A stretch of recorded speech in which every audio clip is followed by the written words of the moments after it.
Sumber yang kita ketahui bersama itu adalah orang yang berinisiatif untuk menuliskan ulang sejarah kita, itu kan adalah Pak Fadlizon. Dan berdasarkan catatan sejarah juga, Pak Fadlizon itu sejak kuliah memang sangat dekat dengan Pak Prabowo. Jadi Pak Prabowo akhirnya menang, Pak Jokowi juga akhirnya terlindung kepentingan-kepentingannya. Mana demokrasinya? Di mana perwakilan dari rakyatnya? Kok masih bilang bahwa kita jangan-jangan nanti akan dihancurkan demokrasi kita? Kita nggak bisa menghancurkan demokrasi, orang kita belum pernah mencapainya gitu. Bilang guru, adil lah sejak dalam pikiran guru. Apalagi ketulusan. Kalau manusia semuanya adil, manusia punah sejak awal. Harus ada serakah maksudnya. Jadi gini nih, maksud saya pengen bilang gini ya. Manusia yang otentik itu adalah manusia yang munafik. Keotentikan manusia terletak ketika kemampuan dia untuk menjadi munafik. Itulah watak asli manusia. Itu watak asli manusia. Aslinya manusia adalah kepalsuan.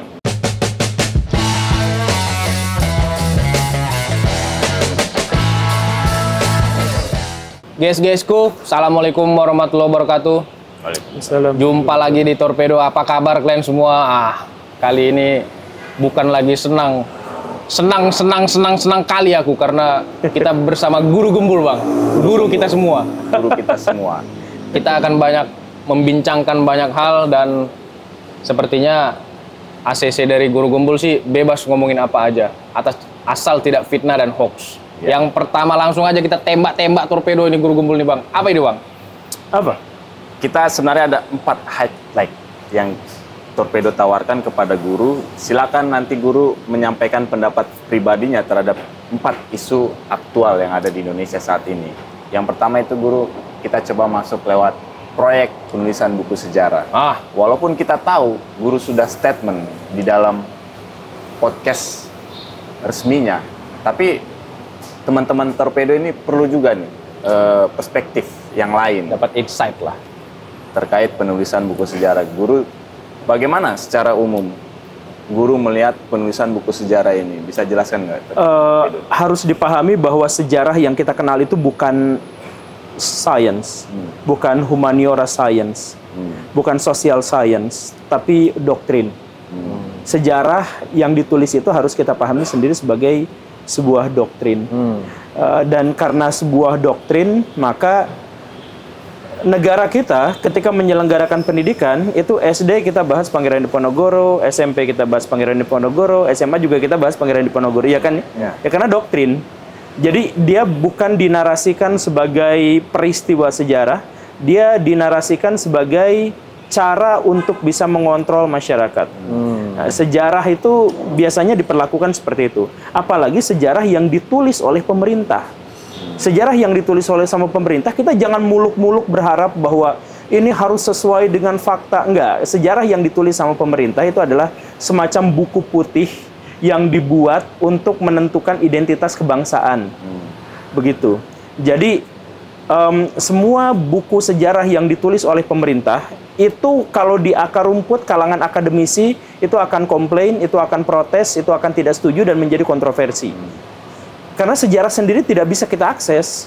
Sejarah itu adalah ilmu yang peristiwanya nggak bisa kita akses, nggak bisa kita dapatkan kembali gitu. Beda sama ilmu matematika, misalkan ilmu hitung, fisika, biologi, yang kita bisa mengujinya secara langsung pada hari ini juga, pada menit ini juga. Tapi sejarah nggak bisa. Sejarah itu peristiwa yang sudah berlalu, dan karena itu kita hanya mungkin bisa mengakses jejak-jejaknya, tanpa mungkin bisa kita mengambil peristiwa aslinya. Nah, karena itu, maka sejarah itu bersifat perspektif dan interpretasi dari penguasa, dari orang yang menuliskannya. Kalau yang menuliskannya adalah penguasa, ya udah semaunya dia dituliskan. Makanya ada istilah, walaupun tidak selamanya benar, tapi ada istilah bahwa sejarah ditulis oleh para pemenang, begitu kan? Nah, jadi kalau misalkan pemerintah dia mau menulis sejarah dan sejarah itu kemudian tidak cocok dengan keinginan banyak orang, sifat dari sejarah yang ditulis pemerintah itu pasti gitu. Mau yang Orde Baru, dulu kan Orde Baru tuh bikin sejarah yang babon itu, yang sampai jilid ke-6, kemudian ada jilid ke-7 dan lain-lain, itu juga kontroversial. Terlalu menekankan peran Pak Harto misalkan di situ, kemudian penegasan bahwa pelaku peristiwa G30S itu adalah PKI, kemudian hilangnya nama Tan Malaka di situ dan sebagainya. Ya, itulah karakteristik dari sejarah yang ditulis oleh pemerintah. Jadi kalau misalkan sekarang pemerintah mau menuliskan kembali sejarahnya, ya jangan berharap banyak, ya pasti gitu juga. Makanya yang kita harapkan setidak-tidaknya adalah, oke lah pemerintah silakan aja bikin versi kalian sendiri, tapi jangan halangi masyarakat untuk punya sejarahnya sendiri. Kira-kira identitas yang seperti apa mau dibikin sama Fadly John DKK ini, Guru? Menurut Guru? Saya melihat arahnya itu adalah agar kita itu tidak terlalu pesimis terhadap bangsa Indonesia. Arahnya, makanya yang jelek-jelek dihilangin gitu. Kayak misalkan kasus pemerkosaan massal yang terjadi tahun 1998.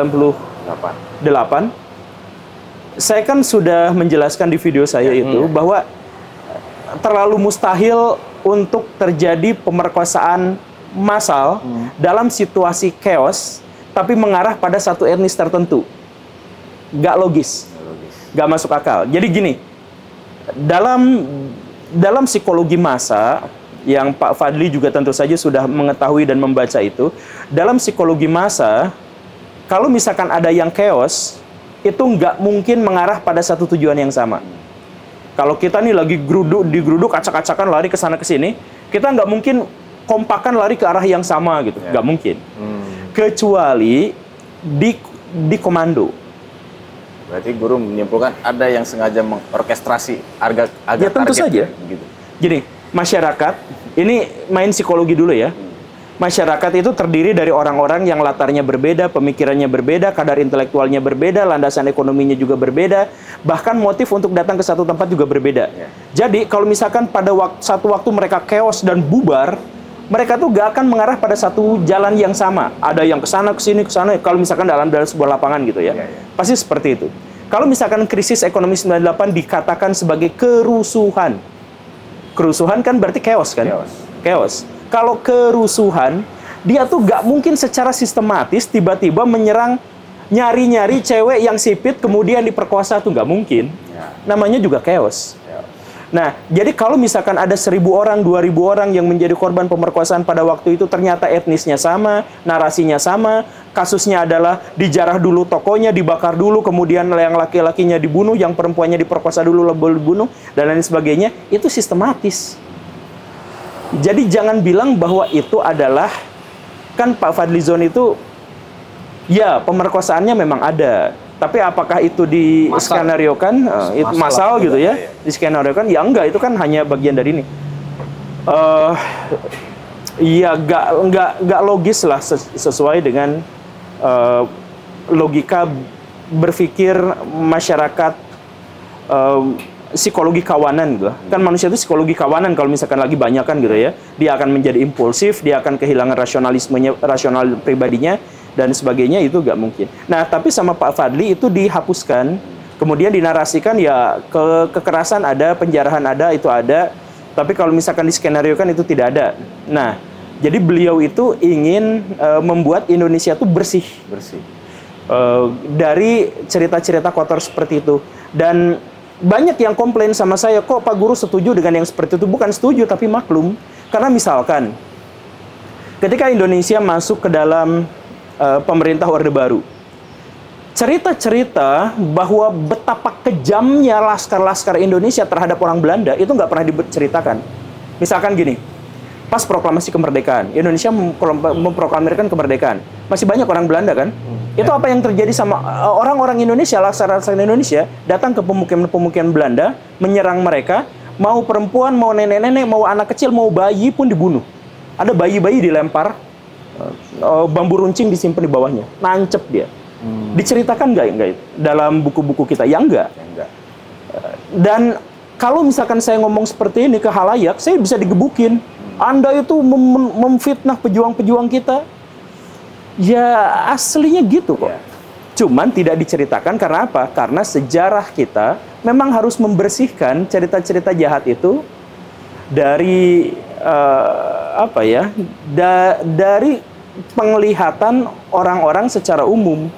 Tapi gitu. Guru, tadi soal Belanda itu oke lah.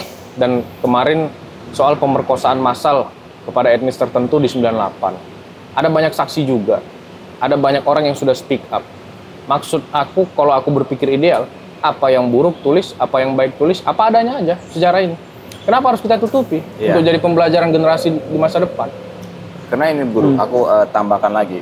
Kalau pemutihan, artinya kan ada fakta pada masa lalu yang sengaja kita putihkan hari ini untuk supaya citra internasional Indonesia itu baik. Tapi, kena pemutihan itu, kita sebagai bangsa tidak belajar. Iya, betul. Makanya saya Ntar dulu mohon... Guru.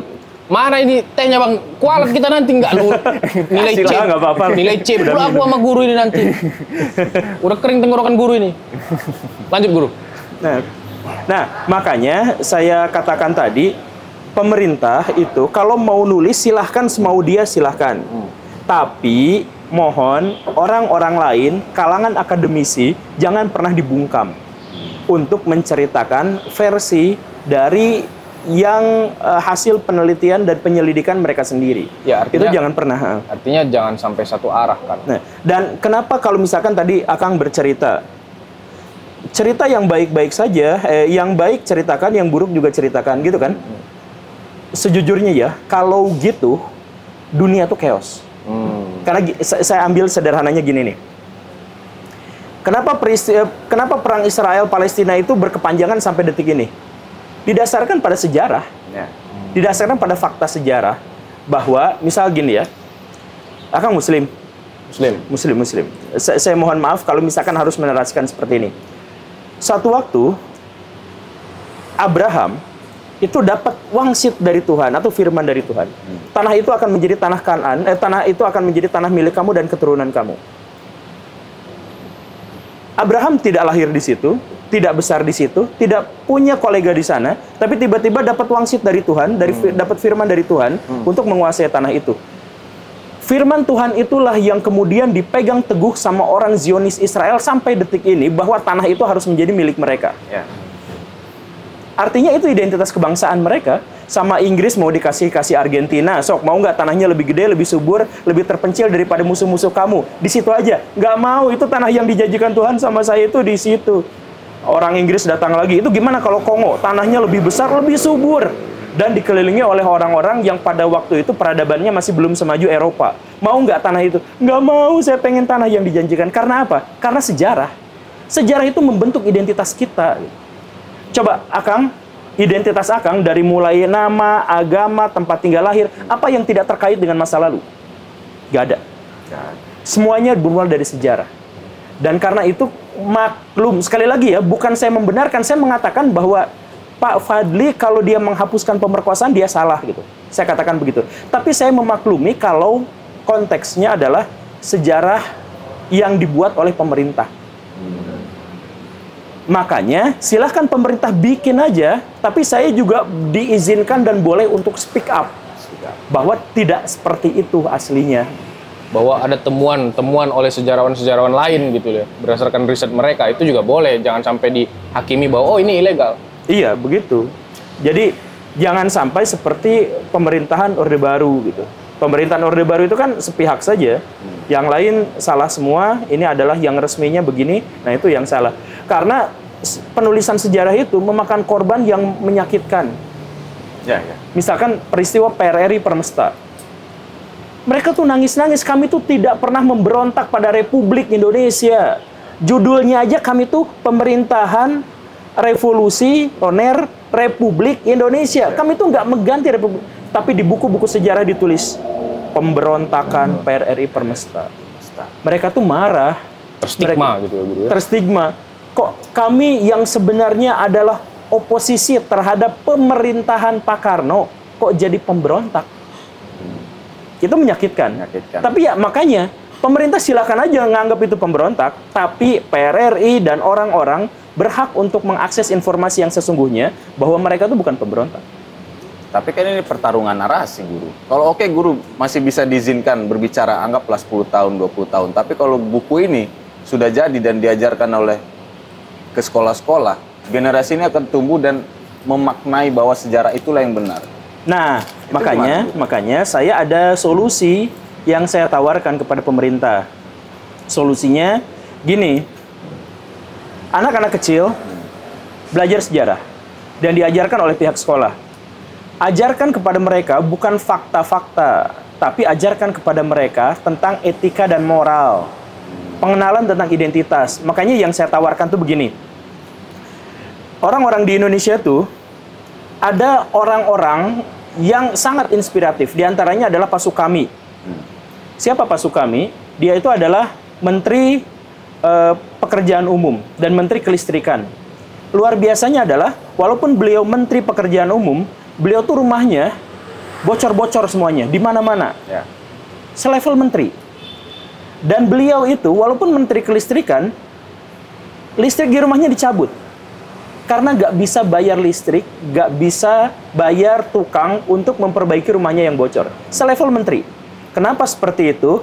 Karena beliau integritasnya untuk menahan keinginan korupsi, menahan keinginan menikmati fasilitas negara, itu semuanya begitu kuatnya. Nah, coba yang diajarkan kepada anak-anak itu bukan Pangeran Diponegoro meninggal tahun berapa. Ya. Lihat, ada menteri di Indonesia yang perilakunya seperti ini, begitu anti korupsinya beliau. Saking anti korupsinya, beliau meninggal dunia gara-gara apa? Penyakit liver. Terlalu banyak bekerja. Tapi meninggal gara-gara apa? Beliau tidak datang ke rumah sakit karena tidak punya biaya berobat. Ya. Kalau sekarang kan ada menteri bersurat ke kedutaan untuk mendapatkan fasilitas. Nah, iya itu. Mengawal istrinya. Iya, mengawal istrinya. Mengawal istrinya, kita sebut saja, mengawal istrinya. Suratnya beredar kan, pusing lah KBRI itu kan. Harus Nah, dilayani nih. Ngerikan. Makanya coba anak-anak iya. SD bukan ditekankan tentang fakta sejarah, tapi lihat ada Moral. tokoh-tokoh yang begitu.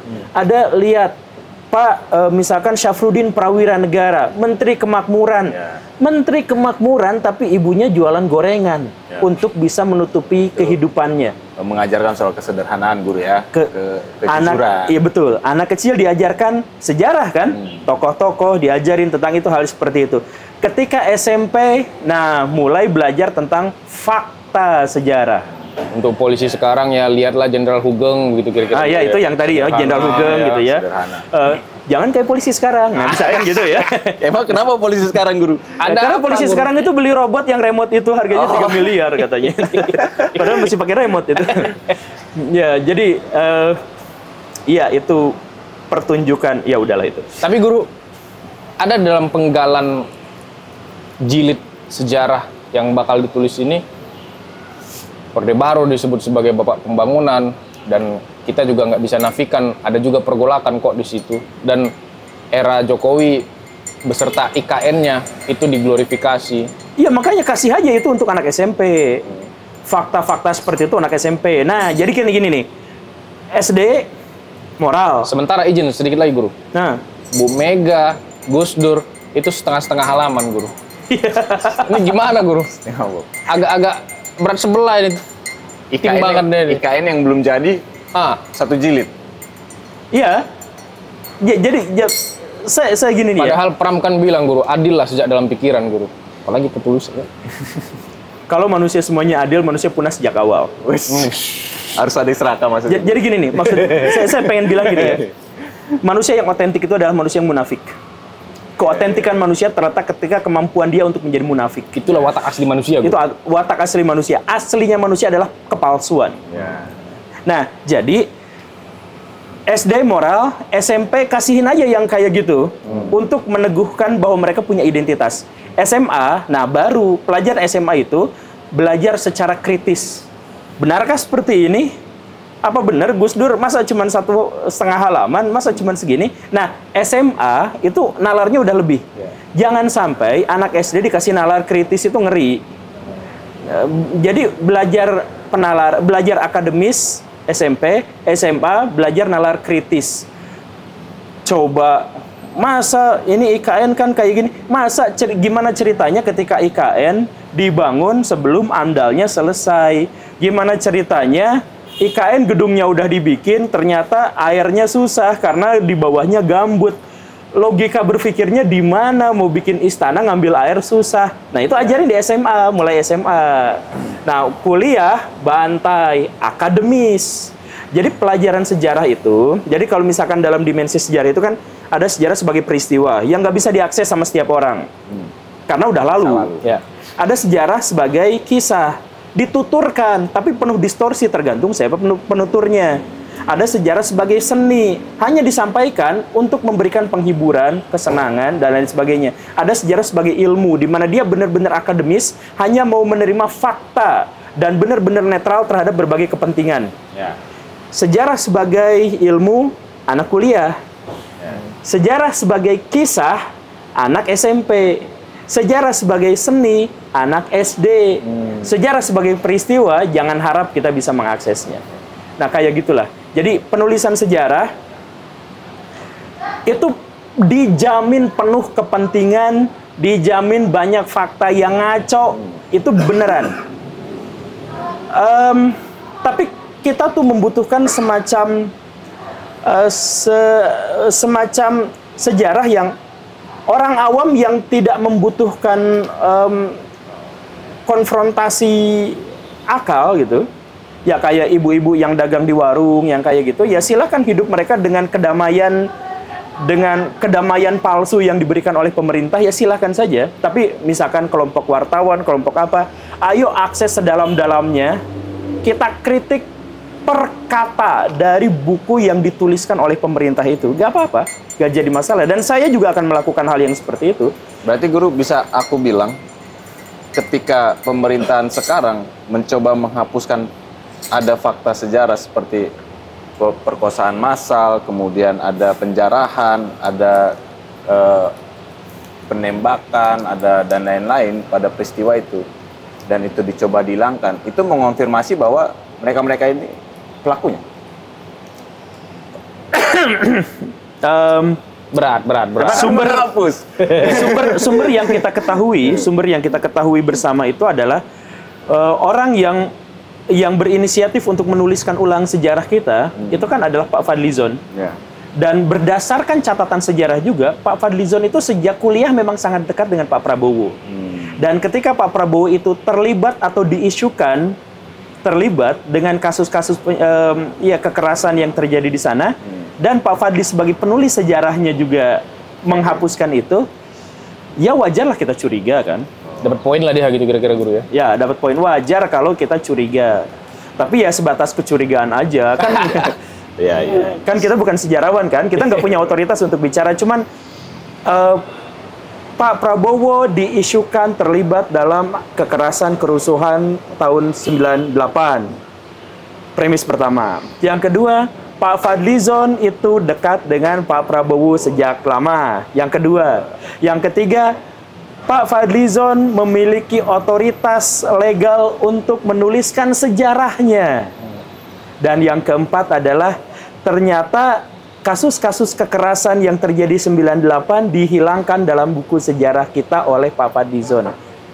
Jelas, tegas, pasti kayak gitu kan. Ada hubungan di situ. Apakah kesimpulannya harus seperti itu? Membutuhkan uji empiris yang kita sebagai rakyat awam tidak mengakses itu. Silakan kalangan akademisi untuk mengaksesnya. Soal IKN guru. Ganti topik, udah panjang ini. Apa IKN? Ini benang merahnya ke sana. Atau bebas, ya nggak usah terikat pada itulah. Soal IKN guru ini kan nggak lepas dari presiden sebelumnya. Bagaimana menurut guru presiden yang sudah selesai menjabat, tapi masih ikut cawe-cawe, masih ikut mengutak-atik dalam tanda petik, dan menyeret anak mantunya dalam politik nasional?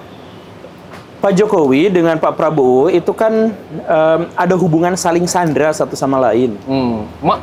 Dicekeknya apa gimana guru? Borgolnya apa? Iya, saling sandranya itu bener, borgol-borgolan dua-duanya. Jadi gini nih, kan ini adalah sesuatu yang lumrah kita pahami gitu ya. Pak Jokowi itu ingin berkuasa lebih lama, atau setidaknya menitipkan kekuasaan pada generasi selanjutnya untuk mengamankan dirinya dan atau untuk mengamankan kebijakan-kebijakannya. Kan banyak kebijakan-kebijakan Pak Jokowi yang bagus, yang kalau sampai diganti pemerintahan lalu kebijakannya terhenti juga kan tidak efisien, tidak efektif, sangat sayang gitu kan. Jadi Pak Jokowi memiliki kepentingan untuk melanjutkan kebijakan-kebijakannya, untuk melanjutkan kepentingan-kepentingannya, baik pribadi maupun yang untuk negara, dalam tanda kutip. Ketemu dengan kepentingan dari Pak Prabowo yang seandainya tidak pakai nama Pak Jokowi, dia tidak akan terpilih, kalah terus. Berkali-kali pemilu kalah lagi sama orang yang sama. Gimana caranya biar bisa menang? Ya orang yang sama jadi kolaborator sama beliau. Begitu kan? Nah, jadi Pak Prabowo akhirnya menang, Pak Jokowi juga akhirnya terlindung kepentingan-kepentingannya. Maka adalah sebuah janji di belakang layar yang tidak kita ketahui bahwa Pak Prabowo pasti akan melindungi semua kebijakan-kebijakan dan warisan-warisan Pak Jokowi, dengan imbalan Pak Jokowi akan menyerahkan konstituen yang cinta mati kepada Pak Jokowi diserahkan kepada Pak Prabowo. Nah, bagaimana cara mengkoneksikannya? Ada satu pihak yang ditumbalkan, Pak Gibran. Pak Gibran disimpan sebagai wakil dan sebagai penjamin, sandranya di situ.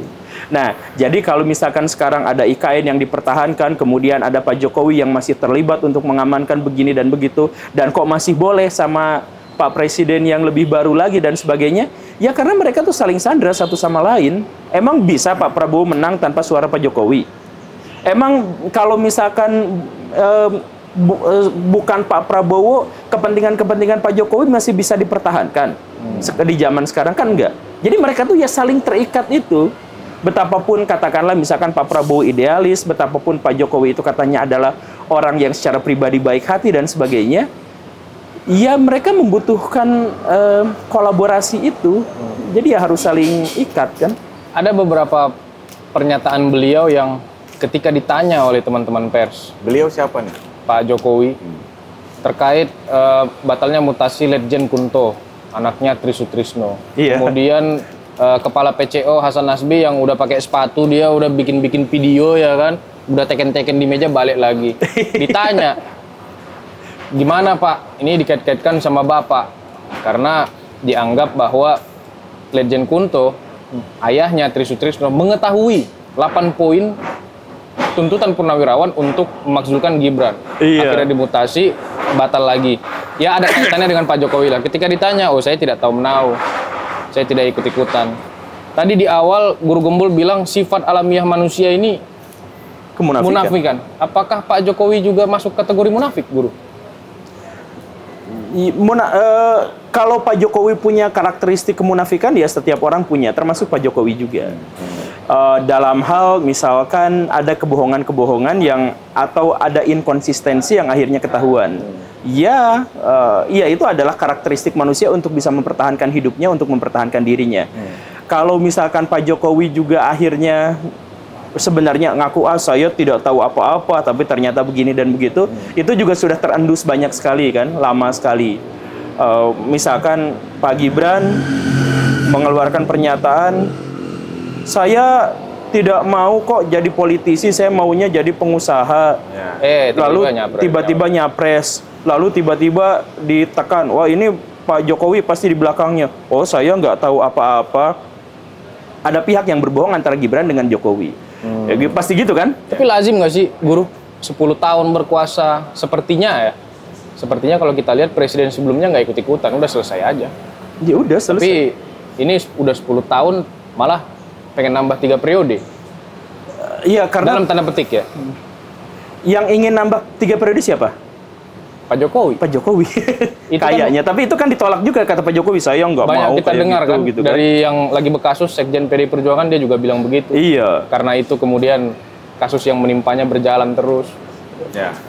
Karena yang saya pahami dari Pak Jokowi itu, beliau itu terlambat untuk bisa menikmati kekuasaan. Terlambat. Jadi misalkan gini lah, kalau Pak SBY, beliau itu sebelum jadi presiden, jadi ketua umum. Sebelum jadi ketua umum, dia tuh tentara, dia tuh jenderal. Jadi udah kenyang sama kekuasaan. Pak Jokowi itu jadi awalnya di Solo, rakyat biasa. Di rakyat biasa. Terus jadi wali kota. Jadi wali kota juga diinjak-injak sama gubernurnya dulu tuh kan, Pak Bibit itu. Digoblok-goblokin gitu kan. Ya, saya ngalah aja gitu. Tapi udah gitu tiba-tiba dimanfaatkan sama Ibu Megawati untuk naikin suara. Jadi dia naik dulu ke DKI, kemudian dia dimanfaatkan sama PDIP untuk memperoleh suara. Dan akhirnya menang.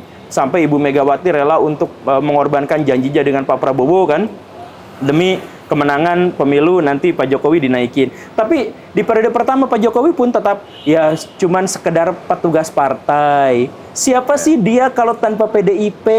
Masih diperlakukan seperti itu. Baru pas periode kedua, beliau udah punya banyak koneksi, beliau sudah punya kenalan banyak pengusaha, beliau sudah tahu trik-trik di setiap partai politik dan sebagainya. Nah, barulah beliau berkuasa. Jadi kekuasaan Pak Jokowi itu bisa dibilang paruh kedua periode kedua pemerintahannya.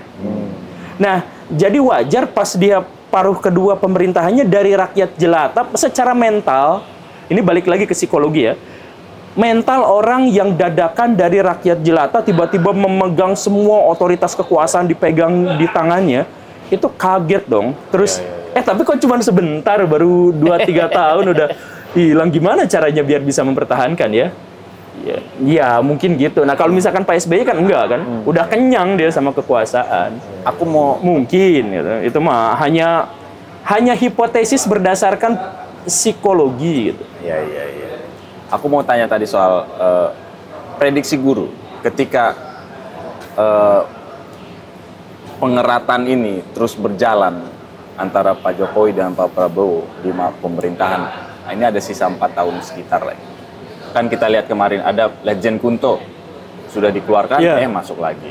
Kemarin ada juga tiba-tiba Kemendagri mengeluarkan kebijakan 4 pulau. Polemik, tiba-tiba Prabowo batalkan lagi. Ini kan kalau kita lihat di sini terafiliasi dengan Gibran Soekarno kan, Trisutrisno itu dengan Legend Kunto. Di Bobi ini kita lihat dia sebagai gubernur Sumut. Yang kata Prof. Yusril, dialah yang mengusulkan ke Kemendagri untuk supaya 4 pulau ini balik ke Sumut. Dan kemudian dibatalkan. Apakah kedepannya akan terus seperti ini? Ada keluar ini barang, batalkan. Keluar ini barang, batalkan. Iyalah. Iya, karena pemerintahan Pak Prabowo itu adalah salah satu pemerintahan yang paling lemah, yang dia bisa kuat dengan bagi-bagi kepentingan. Nah, jadi karena kepentingan itu bisa saja saling tabrak satu sama lain gitu kan. Jadi saya mohon maaf kepada Pak Prabowo, tapi saya katakan bahwa pemerintahan Pak Prabowo adalah salah satu pemerintahan paling lemah di Indonesia. Tapi gemuk koalisinya, Guru. Kegemukan itu menunjukkan kelemahannya. Jadi gini nih, misalkan ya, kita mulai dari yang paling sederhana. Pak Prabowo seharusnya tidak menang, tapi biar menang apa? Dia harus mengikatkan diri dengan Pak Jokowi. Berarti dia lemah kan? Jadi pengikatan dengan Pak Jokowi itu adalah untuk memperkuatnya. Setelah dia memperkuat dengan Pak Jokowi, akhirnya apa? Itu pas dia naik jadi Menhan, pas periode kedua Pak Jokowi itu kan. Nah, dia koalisi kan. Di situ aja dia udah menunjukkan kelemahannya. Terus dia menggayat Gibran dan dalam tanda kutip mengubah konstitusi. Jadi Gibran dapat kan? Itu juga menunjukkan kelemahannya. Setelah itu kemudian dia koalisinya sampai 80% di DPR gitu ya. Yang oposisi pun dia gayat, dia tarik untuk ini gitu ya. Nah, itu menunjukkan kelemahannya. Kemudian menterinya, menteri dan wakilnya itu tembus 100 kalau nggak salah ya. Dari sebenarnya dalam bahasa psikologi politik itu idealnya sih kementerian itu nggak lebih dari 15 orang. Sisanya dirjen gitu. Semakin ramping semakin bagus. Iya, karena gini Kang, Akang punya grup isinya 50 orang misalkan ya. Kalau Akang bikin grup WA isinya 50 orang, itu pasti ada grup di dalam grup. Pasti. Psikologi manusia tuh gitu. Manusia tuh paling banter punya sahabat dekat untuk cowok ya itu 15 orang. Jadi lebih dari itu bohong-bohongan. Nah, jadi kementerian di negara-negara maju itu ramping sekitar 15-an. Kurang lebihnya nggak tembus sampai 20 lah. Di Indonesia banyak karena bagi-bagi kekuasaan. Ini justru menunjukkan bahwa pemerintahan Pak Prabowo itu sangat-sangat rapuh, sangat-sangat rentan. Dan dari orang-orang yang akhirnya direkrut jadi koalisi itu, kan sebenarnya banyak di antara mereka yang punya kepentingan masing-masing. Ada yang misalkan, saya mau gabung ke sini, ke koalisi ini, oke. Tapi nanti BUMN ini, komisarisnya ini, terus nanti bagian dana ini buat saya, ini saya yang nanganin. Kan kayak gitu kan. Nah, nanti kalau misalkan akhirnya bentrokan, akhirnya oke dicabut, tapi ini protes. Ya diterima lagi, ya kayak gitu kan. Dan inilah yang terjadi di pemerintahan kita. Ada berapa kali coba kebijakan yang dilempar, ditarik lagi. lempar, tarik lagi. Ada kan beberapa kejadian yang seperti itu gitu. Menurut guru, background beliau sebagai Kopassus, tentara, ketua umum partai, lemah, tegas nggak sih Presiden Prabowo gitu ya? Sejauh yang saya amati, yang sampai sama Pak Prabowo sendiri dibantah, itu Pak Prabowo tuh sudah habis masa idealismenya gitu. Beliau waktu masih saya Prabowo Subianto mengajak kepada rakyat untuk membeli produk-produk dari pasar tradisional karena pasar kita adalah yang kayak gitu kan. Dulu kan masih gitu. Sekarang kan udah gini kan. Oke, guys. Itu juga menunjukkan kelemahan kan. Orang yang sampai mengubah citra dan karakteristik dirinya hanya untuk memperoleh suara Gen Z agar bisa cocok dengan wakilnya yang juga adalah anak muda dan dia sampai joget. Ya, itu kan sebenarnya perubahan drastis dan dramatis yang menegaskan dan menunjukkan bahwa beliau itu sangat lemah posisinya. Ya nanti bakal gitu-gitu lagi gitu. Nah makanya saya percaya Pak Prabowo adalah orang baik. Saya percaya beliau ikhlas. Saya percaya bahwa beliau itu adalah orang yang sangat-sangat mencintai Republik Indonesia. Saya percaya sepenuhnya itu. Tapi ketika beliau bahkan untuk menghubungi seseorang pun harus minta bantuan pada orang lain. Dia untuk memutuskan satu kebijakan pun harus konsultasi dengan orang lain. Dia ketergantungan sama orang lain. Maka yang megang itu bukan, yang megang kekuasaan bukan Pak Prabowo-nya, tapi orang-orang di sekitarnya. Coba misalkan begini, dan ketika orang-orang yang di sekitarnya itu tidak bisa beliau pegang, kan Pak Prabowo itu ada 3 ring ini kan, 3 tim orang terdekatnya gitu kan, 3 pintu lah. 3 pintu lah. Ada yang dari 98, kemudian ada yang dari Gerindra, kemudian ada yang apa, yang segala rupa, nah kayak gitu. Nah, kan Pak Prabowo sekarang itu dulu mengontrol mereka, sekarang ketergantungan pada orang-orang itu. Jadi kita mau ngeluarin kebijakan apa? Ya konsultasi dulu. Makanya salah satu yang pernah saya notice ketika teman-teman wartawan dulu menginterogasi Pak Prabowo banyakan dalam satu tempat gitu kan. Ada Ibu Najwa Shihab, ada Pak siapa? Oh, forum Pemret itu ya. Iya. Pemret itu. Balang. Itu ngumpul kan di situ. Ada satu yang saya garis bawahi di situ. Pak Prabowo tuh ditanya, "Bapak punya buzzer nggak?" "Hah? Apa tuh buzzer?" Dia bilang gitu kan. Tepat disitulah masalahnya. Artinya apa? Istilah buzzer adalah istilah yang sangat umum digunakan masyarakat Indonesia. Baik itu oposisi, baik itu koalisi, itu sangat-sangat umum dengan istilah buzzer. Ketika Pak Prabowo bingung, buzzer itu apa? Dia nggak tahu sampai harus dijelaskan. Artinya dia nggak bisa memantau rakyat secara langsung. Dia nggak bisa, dia tidak punya koneksi pengetahuan dan informasi terhadap orang-orang bawah. Jadi selama ini dia ngeluarin kebijakan dari mana? Ya dari pembisik-pembisiknya.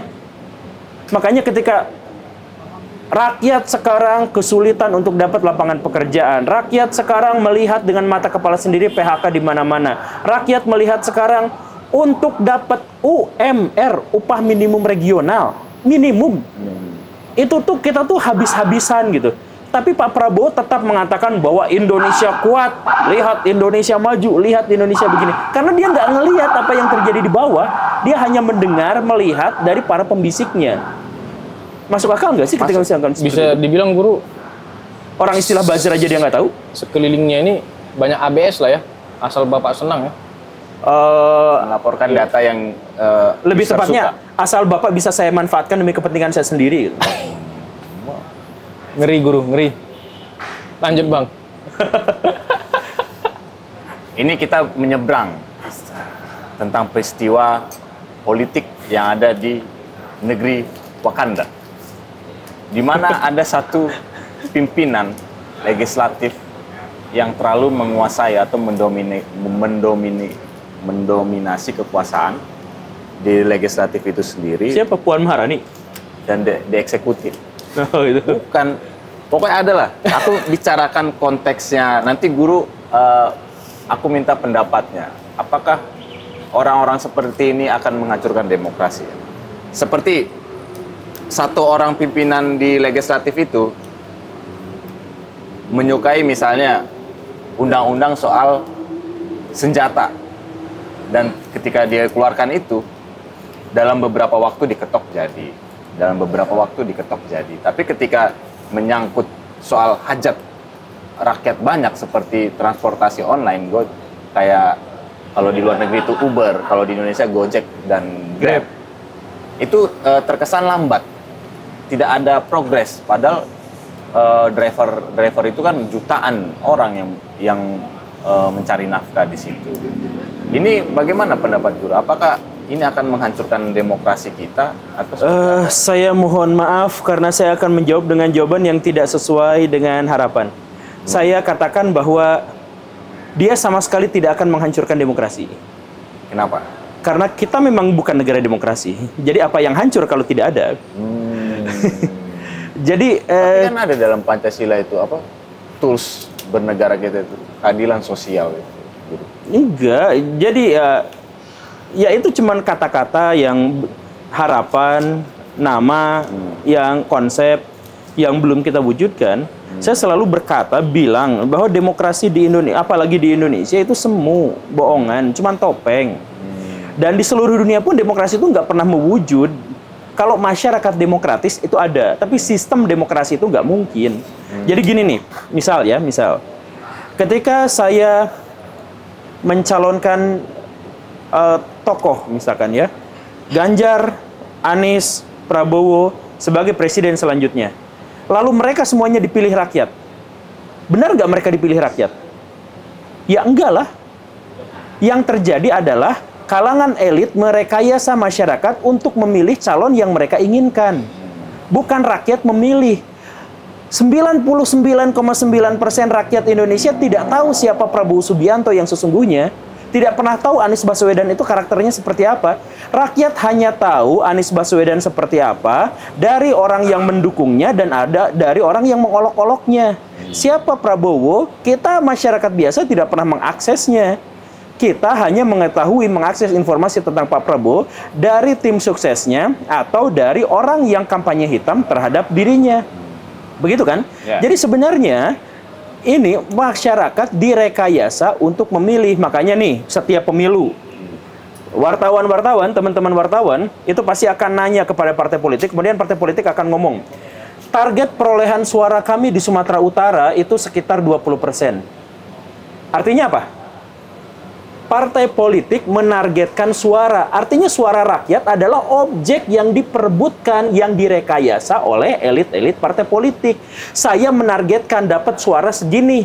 Iya kan? Ya berarti merekayasa rakyat. Di mana demokrasinya? Prabowo dipilih oleh rakyat, di mana ada? Yang ada adalah rakyat yang nggak tahu apa-apa tentang siapa yang mereka pilih, dipaksa untuk memilih satu di antara tiga. Kalau misalkan golput, nanti kamu harus diapa-apain loh. Di mana demokrasinya? Di mana rakyat memilih pemerintahnya itu di mana? Gak ada. Nah, jadi kalau misalkan seperti kejadiannya seperti itu, maka yang paling mungkin sebenarnya terjadi di Indonesia itu apa? Ya oligarki. Di mana kalangan-kalangan elit yang paling berkuasa itu menguasai negara ini untuk kepentingan mereka sendiri. Dan karena itu, maka mereka hanya menggunakan rakyat untuk alat legitimasi kekuasaan mereka.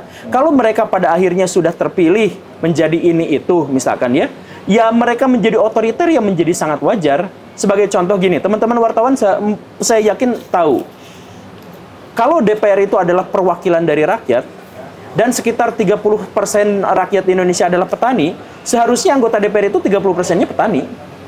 Kalau memang benar-benar perwakilan dari rakyat. Tapi 60% anggota DPR pengusaha, padahal pengusaha di Indonesia itu sekitar 1,2%. Gimana ceritanya 1,2% diwakili oleh 60% orang di sana? Nggak mungkin kan? Coba cek, orang DPR itu 60%-nya pengusaha, kemudian politikus, kemudian keluarga dari politikus. Sisanya yang sedikit-sedikit kalangan profesional itu kurang dari 10%. Ya. Di mana demokrasinya? Di mana perwakilan dari rakyatnya? Kok masih bilang bahwa kita jangan-jangan nanti akan dihancurkan demokrasi kita? Kita nggak bisa menghancurkan demokrasi, orang kita belum pernah mencapainya gitu.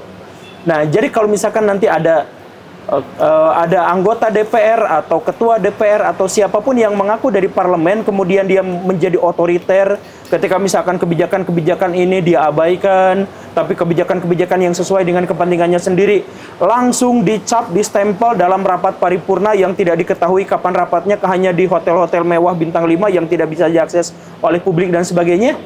Ya, itulah otoritarian, itulah oligarki, dan sejak awal kita memang seperti itu gitu.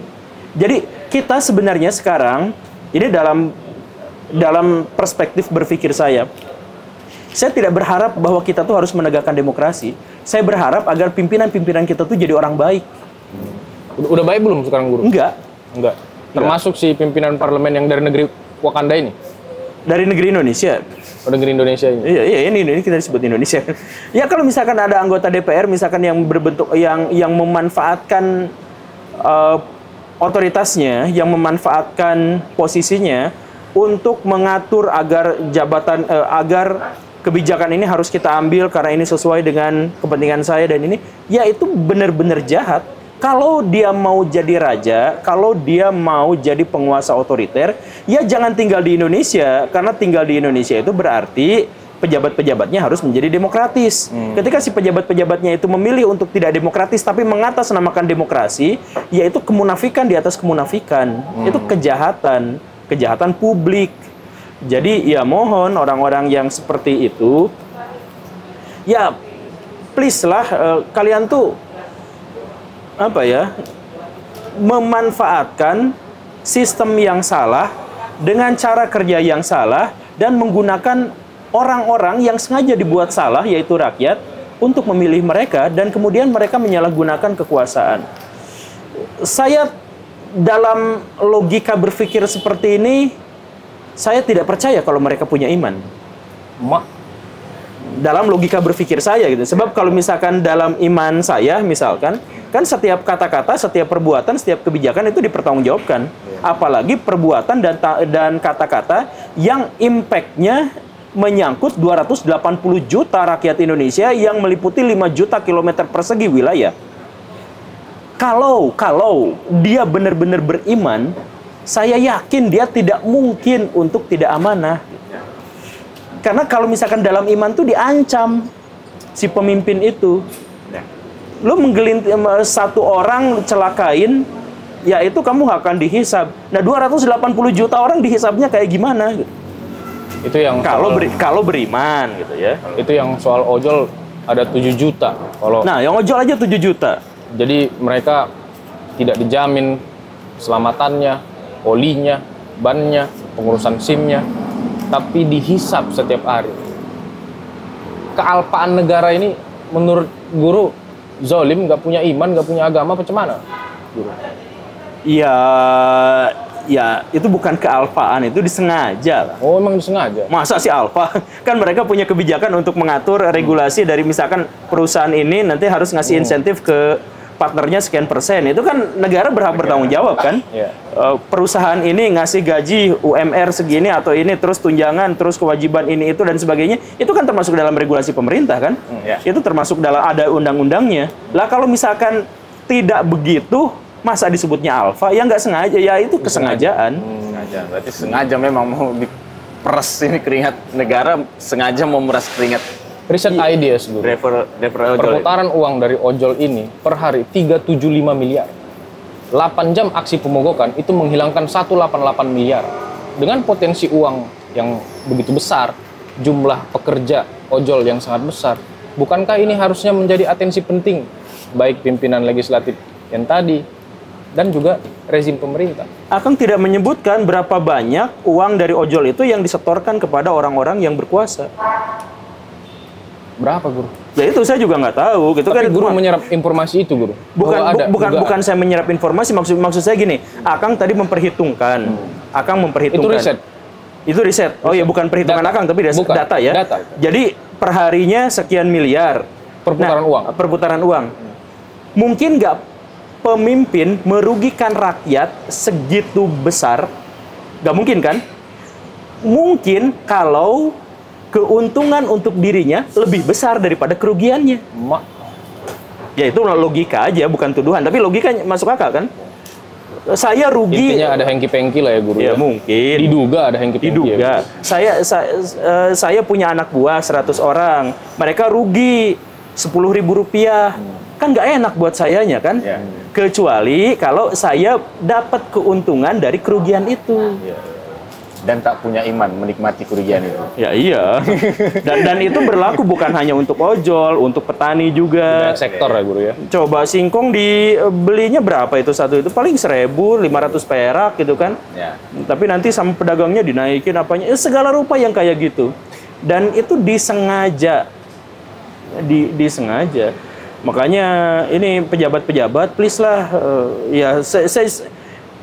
Ya kalau saya nasehatin moral pada orang yang ateis tuh gimana cara nakut-nakutin surga nerakanya gitu ya.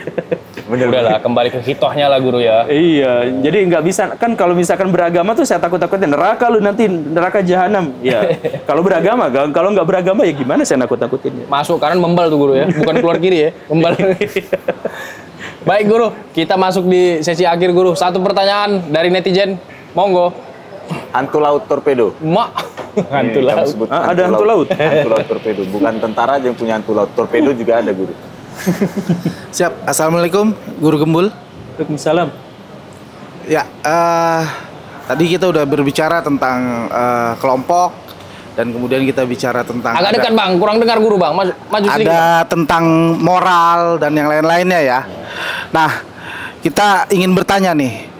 Ada hipotesa yang mengatakan bahwa untuk memperbaiki negeri ini dibutuhkan memotong 3 atau 4 generasi supaya generasi yang kelima itu bebas dari contoh-contoh yang tidak layak menjadi teladan.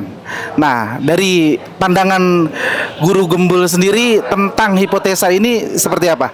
Terima kasih. Hipotesa itu muncul dari budaya struktural. Jadi satu generasi itu akan cenderung untuk mensosialisasikan adab mereka, norma mereka, etika mereka, termasuk falsafah hidup mereka itu pada generasi selanjutnya. Jadi kalau misalkan generasi ini korup, apatis, munafik, maka dia akan mewariskan dengan atau tanpa sengaja pada generasi selanjutnya. Maka gimana caranya supaya menghilangkan korupsi itu? Caranya supaya menghilangkan itu, ya hilangkan 2-3 generasi agar tidak ada yang bisa mensosialisasikan. Makanya disebut tadi 3 atau 4 generasi, karena kalau misalkan satu generasi, kan dari kakek masih bisa loncat ke cucu, ngajarin gitu kan. Nah, makanya harus dibikin yang begitu. Nah, tapi kan mustahil. Sepanjang sejarah nggak pernah ada kejadian generasi hilang 4, kemudian yang kelima muncul lagi, itu nggak ada. Yang seperti itu nggak mungkin. Jadi itu utopia.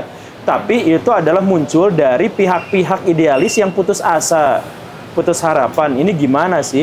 Tapi sebenarnya kalau saya melihat sebenarnya perbaikan di Indonesia itu bisa lebih mudah dan praktis loh. Karena saya melihat di Cina,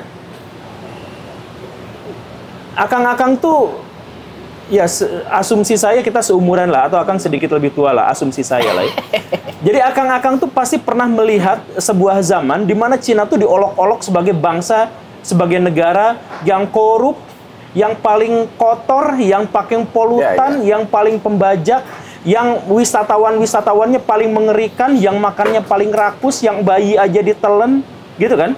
Akang pernah ngalamin cerita-cerita seperti itu kan? Mendengar informasi itu ya. 20-30 tahun yang lalu itu diceritakan seperti itu. Sekarang mereka satu-satunya bangsa yang bisa mentertawakan Amerika Serikat. Bisakah kita membayangkan bahwa ada sebuah negara yang namanya Indonesia, kemudian dikenal sama korupsinya, dikenal sama kejahatannya, dikenal karena kemunafikannya dan sebagainya, lalu 30 tahun kemudian bertransformasi gara-gara ada seorang pemimpin atau ada satu pihak yang begitu solidnya untuk bisa mengatur negara? Bisa aja kita bisa mimpi itu jauh lebih masuk akal daripada menghilangkan 3 generasi. Nah, tapi syaratnya gimana? Syaratnya adalah kebusukan ikan dimulai dari kepalanya. Kalau misalkan ada seorang pemimpin yang kuat, yang tangguh, yang hebat, yang dia benar-benar memiliki kontrol, tapi cukup bermoral, sama kayak tadi misalkan ada anggota DPR yang otoriter gitu ya, tapi dia bermoral. Ya. Bisa aja. Contoh yang lain apa? Lihat, ada di dunia ini seorang pemimpin yang fenomenal. Adolf Hitler. Tahun 1915, Jerman adalah negara paling kacau, paling miskin, paling banyak utang, paling mengerikan, paling banyak pengangguran, tidak punya uang, tidak punya tentara. dia harus menyuplai 25.000 kapal kepada Inggris, harus ngasih 10.000 lokomotif kepada Perancis, semua biaya perang, kerugian perang di dalam Perang Dunia I ditanggung semuanya sama dia, udah nggak punya harapan. Tapi dia berkuasa, dia gerakan ormas, dia gerakan kekuatan tempur, dia gerakan orang-orang terdalamnya. Dalam waktu 9 tahun, Jerman menjadi negara dengan kekuatan ekonomi terbesar di Eropa. 9 tahun. Bagaimana caranya dia melakukan itu? Dia melakukan tindakan yang kejam, tapi demi negaranya. Toh pada periode selanjutnya dia membawa pada perang dunia dan sebagainya, itu urusan yang lain. Tapi selama 9 tahun itu dia mampu menciptakan, mentransformasikan negara paling bobrok di Eropa menjadi negara paling mengerikan di Eropa. 9 tahun. Dan itu dimulai dari siapa? Dari pemimpinnya. Karena pemimpin yang memiliki otoritas untuk menggecek rakyat yang malas jadi giat kerja. Pemimpin itu memiliki otoritas memberangus para koruptor dimasukin ke dalam sepiteng. Itu pemimpin tuh punya kekuatan untuk itu.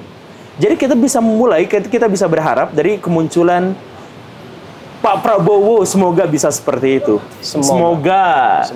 Kira-kira bisa nggak, Apa? Guru? Melihat, kan tadi lemah.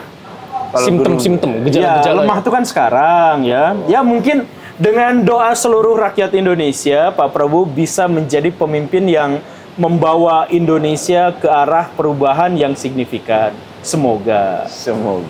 Top. Semoga. Guys-guysku, kita sampai di penghujung acara. Ternyata setelah bincang-bincang sama Guru Gembul, banyak insight yang aku dapat. Aku garis bawahi, Bang, leadership, pentingnya leadership untuk menentukan arah suatu bangsa. Dan satu lagi, Bang, ternyata manusia punya sifat alamiah, kemunafikan. Kita tanya tadi beberapa tokoh, ya ada arahnya memang munafik ya, Guru ya. Kita ketemu di torpedo berikutnya. Assalamualaikum warahmatullahi wabarakatuh. Waalaikumsalam.